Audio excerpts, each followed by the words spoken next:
मैं हूं आयशा ज़ीशान, टीचर छोटे बच्चों की। आज का वीडियो हमारा pre school Urdu learning series का तीसरा एपिसोड है।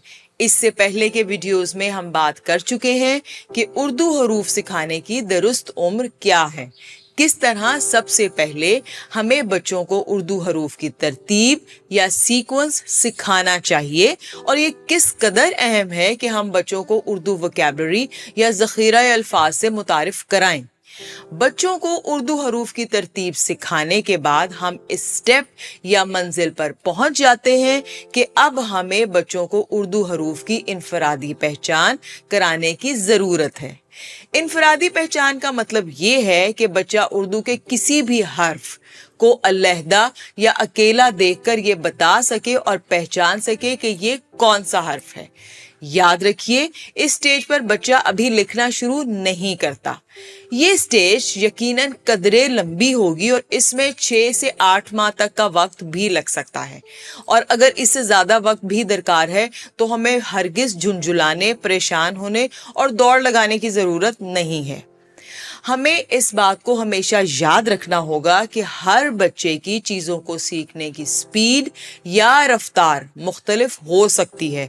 ज़रूरी नहीं कि अगर बच्चा इस स्टेज पर बहुत ज़्यादा वक्त ले रहा है तो वो आइंदा स्टेजेस पर भी इतना ही वक्त लेगा।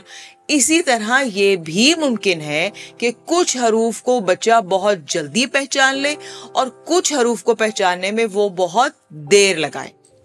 इस सारे प्रोसीजर में किसी वक्त भी अगर हम अपनी बर्दाश्त और कंट्रोल यानी कि अपना सब्र खो देते हैं तो इसकी वजह से हमारा बच्चा तज़ब्ज़ुब और एंजाइटी का शिकार हो सकता है। अगर इस स्टेज पर हम झुंझुलाएंगे तो हमारी अपनी एंजाइटी और बेचैनी बहुत ही नादीदा या अनसीन तौर पर बच्चे में ट्रांसफ़र होगी और हम इसे ज़ाहिरी तौर पर देख भी नहीं पाएंगे। मेरा यकीन मानिए कि इस तरह बच्चा आपके साथ गुजारे गए इनफॉर्मल ट्रेनिंग सेशंस को अवॉइड करने लगेगा और फिर हमारे लिए ये सवाल खड़ा होगा कि हमारा बच्चा पढ़ाई में दिलचस्पी क्यों नहीं ले रहा। सीक्वेंस, ऑर्डर या तरतीब याद कराने की स्टेज तक बच्चा बगैर देखे ज़बानी हरूफ का तलफ़्फ़ुज़ सीख रहा है। अब जब हम बच्चों को हरूफ की पहचान कराना शुरू करें तो हमें इसे फैमिली वाइज या खानदान के लिहाज से कराना है और बसरी तौर पर या विजुअली हरूफ को इसे दिखाना है। सबसे पहले हम इसे अलिफ और अलिफ मद की पहचान कराएंगे। हमें बच्चे को ये बावर कराना है और याद कराना है कि ये अलिफ है और इसके साथ दूसरा भी अलिफ है मगर उसके सर पर मद है। अलिफ और अलिफ मद कराते हुए हमें अलिफ मदा नहीं बोलना।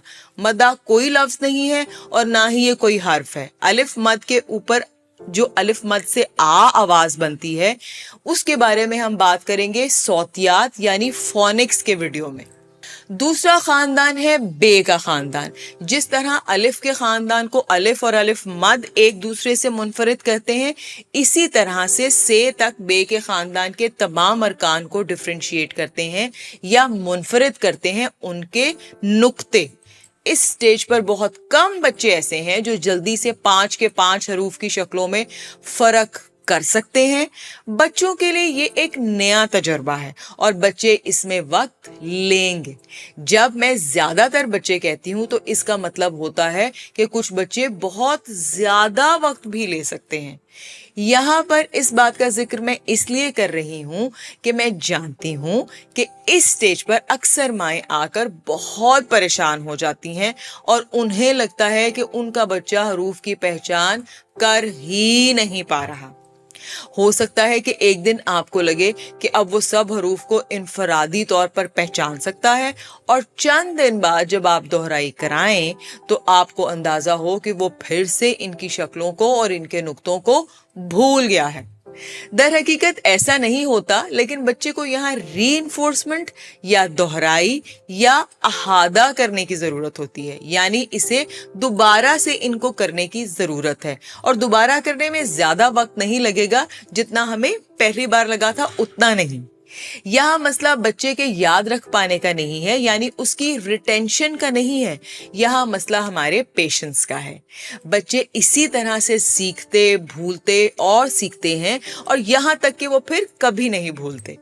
और यही वो मैजिक है जो प्री स्कूलिंग कराते हुए एक टीचर या पेरेंट को किसी भी आम टीचर से बेहतर या खास बनाता है। इस तरह हम जीम चे हे का खानदान करेंगे। यहाँ हम बच्चे को बता सकते हैं कि ये हरूफ मुख्तलिफ हैं क्योंकि इन सब की चोंचें हैं, लेकिन अगर इन सब की चोंचें हैं तो आपस में उनका फर्क उनके नुक्तों की वजह से होगा। और बे और जीम का खानदान कराते हुए हमें अलिफ के खानदान और बे के खानदान की दोहराई कराना कभी नहीं भूलना। इस पॉइंट पर सबसे अहम चीज हमारे बच्चे के लिए दोहराई और रीइंफोर्समेंट ही है। इसी तरह हम दाल का खानदान, रे का खानदान बच्चे को सिखाएंगे। इसके बाद सीन, शीन, स्वाद, ज्वाद, तोए, जोए, ऐन, गैन जैसे हरूफ पेयर्स या जोड़ों की शक्ल में सिखाए जाएंगे। और फिर इसके बाद बहुत से हरूफ ऐसे हैं जो इनफरादी अशकाल की सूरत में भी आते हैं, जैसे लाम, मीम, नून। इस पॉइंट पर पहुंचते पहुंचते बच्चा बहुत आसानी से इनको समझने लग जाता है और किस तरह ये तमाम हरूफ अपनी अशकाल रखते हैं, इसका सीखने का प्रोसेस भी तेज हो चुका होता है। यहां तक पहुंचते पहुंचते बच्चा ना सिर्फ हरूफ को याद रखना और पहचानना सीख रहा होता है, बल्कि सीखने के अमल से भी उसकी वाकफियत हो रही होती है। हरूफ की शनाख्त करना और उनको अपनी यादाश्त के जरिए पहचानने की बहुत सी एक्सरसाइज, ड्रिल और प्रैक्टिस वो कर चुका होता है।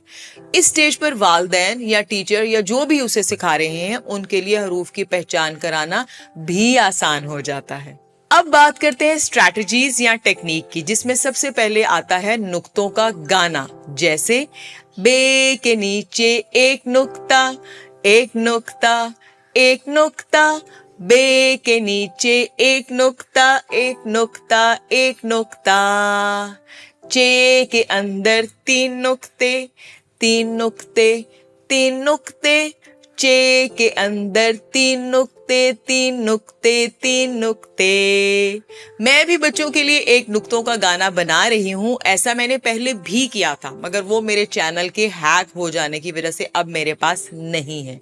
जल्द ही आपको वो मेरा प्री स्कूल किड्स पर नुक्तों का गाना मिल जाएगा। प्री स्कूल में फ्लैश कार्ड्स एक इम्पॉर्टेंट रोल प्ले करते हैं।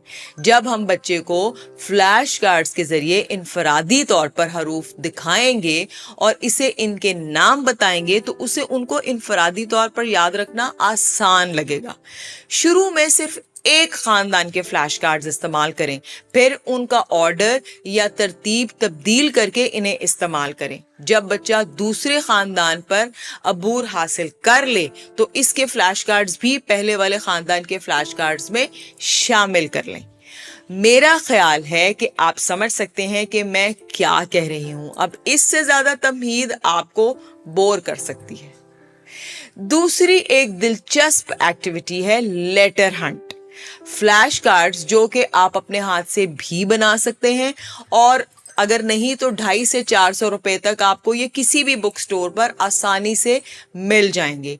आप इनको मुख्तलिफ जगहों पर चस्पा कर सकते हैं, जैसे अलमारी पर, उनके खिलौनों की टोकरी, दरवाजे, कुर्सी या मेज पर। और इसके बाद बच्चे के साथ मिलकर लेटर को हंट करें या हरूफ की तलाश करें। अब इसके साथ मिलकर आप ये भी खेल सकते हैं कि जो पहले किसी हर्फ को तलाश करके इसका नाम जोर से बोलेगा उसका एक पॉइंट हो जाएगा। तीसरी चीज है बच्चों से मुख्तलिफ औकात में जब वो खेल रहे हों और उनका कोई इस तरह का मूड ना हो पढ़ने का, तो सवाल पूछे कि बताओ किस हर्फ के नीचे 3 नुक्ते होते हैं, किसके ऊपर 2 नुक्ते होते हैं, किसके पेट में 1 नुक्ता होता है और किसकी चोंच होती है। फिर मजबूत रिकग्निशन के लिए आप पहेलियां भी पूछ सकते हैं, जैसे वो कौन है जिसकी चोंच होती है और वो सबसे ज्यादा नुक्ते खा जाता है, यानी इसके पेट में 3 नुक्ते आ जाते हैं। और फिर जैसे वो कौन है जिसकी एक चोंच है और वो अपने नुक्ते को अपने सर पर उठाकर घूमता रहता है। क्योंकि बच्चे इस स्टेज पर अभी लिखना नहीं जानते, तो हम इनके साथ एक और एक्टिविटी भी कर सकते हैं, जैसे कि एक सैंड ट्रे बना लें, उसमें सैंड के अलावा दाल आटा भी डाल सकते हैं और हम बच्चों को फ्री प्ले दे सकते हैं, यानी अपनी मर्जी से उसमें कुछ भी बनाओ। और इससे इनकी प्री राइटिंग एक्सरसाइज भी होगी, इनके मोटर स्किल्स भी स्ट्रांग होंगे और इसके साथ साथ वक्तन फवक्तन हम इसमें हरूफ बनाकर उनसे ये भी पूछ सकते हैं कि बताओ ये कौन सा हर्फ है, या आप हरूफ बनाएं और बच्चे से कहें कि इसके नीचे नुक्ते लगाओ। इससे बच्चे बहुत एंजॉय करते हैं। जब आप फ्लैश कार्ड्स इस्तेमाल कर रहे हों तो बच्चे से भी कहें कि वो भी कोई एक फ्लैश कार्ड लेकर आपसे पूछे कि ये कौन सा हर्फ है मामा, और आप बताएं। याद रखें, बच्चे को बताते हुए कभी कभार गलती भी करें। इस तरह बच्चे को इनकरेजमेंट मिलती है या उसकी हौसला अफजाई होती है कि गलती करना एक नॉर्मल बात है और गलती की जा सकती है। जब आप गलती करें, अपने माथे पर एक हाथ रखकर कहें कि ओहो मैंने तो गलत बता दिया, आपने सही बताया है, और फिर जोर से उसके लिए क्लैपिंग करें। बच्चा अपनी जीत की खुशी में भी ये कोशिश बार बार करेगा कि जब आप उससे पूछें तो वो कोई हर्फ गलत ना बताए। अगर इसे याद है तो वो अपनी बेहतरीन कोशिश करेगा और आपको दुरुस्त हर्फ बताएगा। तो ये थी कुछ टेक्निक्स, और अगर आप थोड़े और क्रिएटिव हैं तो आप और भी बहुत सी एक्टिविटीज बच्चों को करा सकते हैं। अब ये हम पर मुनहसर है कि हम कितनी खुशी से बच्चों के लिए सीखने का एनवायरनमेंट पैदा करते हैं। जैसा कि मैंने पहले कहा था कि एक लर्निंग एनवायरनमेंट या सीखने का माहौल ही बच्चों को सिखाता है। एक मेज, कुर्सी, कॉपी और पेंसिल ऐसा नहीं कर सकते। आखिरी बात याद रखें कि ये सब करवाते हुए हमें स्कूल को फॉलो करने की जरूरत हरगिज नहीं है। स्कूल में सेट डेट्स के और एक सेट टाइम के अंदर स्कूल के कैलेंडर, प्लानर और स्केड्यूल के हिसाब से बच्चों को चीज़ें सिखाई जाती हैं। कुछ बच्चे स्कूल से बहुत ज़्यादा बेहतर कर सकते हैं, कुछ इस स्कूल की स्पीड के मुताबिक अच्छा कर सकते हैं और कुछ इस स्पीड से ज़्यादा वक्त ले सकते हैं। अगर हम सिर्फ स्कूल को फॉलो नहीं करेंगे तो हमारा बच्चा अगर स्कूल से बहुत बेहतर कर सकता है तो हमें इसे स्कूल से आगे लेकर जा सकते हैं। अगर वो स्कूल के मुताबिक कर सकता है तो हमारी रीइंफोर्समेंट से वो काम में शाइन करेगा, और अगर वो स्कूल से स्लो है तो तब भी इसको एक्स्ट्रा रीइंफोर्समेंट की या दोहराई की या मदद की जरूरत है, जो कि सिर्फ हम घर पर मुहैया कर सकते हैं क्योंकि स्कूल उसका इंतजार नहीं करेगा। इन सब चीजों से बेहतर ये है कि जब हमारा बच्चा स्कूल में दाखिले के लिए जाए तो वो पहले से ही इन प्रोसेसेस में से गुजर चुका हो। जब वो स्कूल पहुंचेगा और ये जानेगा कि जो मुझे स्कूल में सीखने की जरूरत है वो तो मुझे पहले से ही आता है, तो स्कूल में उसके लिए दोस्त बनाना, अपने लंच को एंजॉय करना, अपनी चीज़ों को शेयर करना और सोशलाइजिंग करना, सब चीज़ें उसके लिए बहुत आसान और मज़ेदार हो जाएंगी। अगर हमारा बच्चा सिर्फ हरूफ में फंस के रह जाएगा तो वो इस तरह प्रोग्रेस नहीं कर पाएगा जैसे हर माँ बाप की ख्वाहिश होती है। स्कूल जाने से पहले ही हम अपने बच्चे को खेल खेल में एकेडमिकली बहुत ज्यादा तैयार और मजबूत बना सकते हैं, और वो भी कंप्लीटली इनफॉर्मल या गैर रस्मी मेथड्स के तहत। उम्मीद है आज का वीडियो होम स्कूलिंग करने वाली माओ और स्कूल के लिए बच्चों को तैयार करने वाली माओ के लिए जूद हासिल साबित होगा। आइंदा वीडियो में हम बात करेंगे एक बहुत ही अहम टॉपिक पर, जो है उर्दू सौतियात, आवाजें या उर्दू फोनिक्स। प्री स्कूलिंग के लिए मजीद यूजफुल वीडियोस के लिए चैनल को लाइक और सब्सक्राइब करना मत भूलिएगा। और अगर आपको इस वीडियो से फायदा हुआ है तो मेरी इस काविश के लिए कम से कम एक कमेंट जरूर कीजिएगा। अगले वीडियो में मिलेंगे। Have a nice day.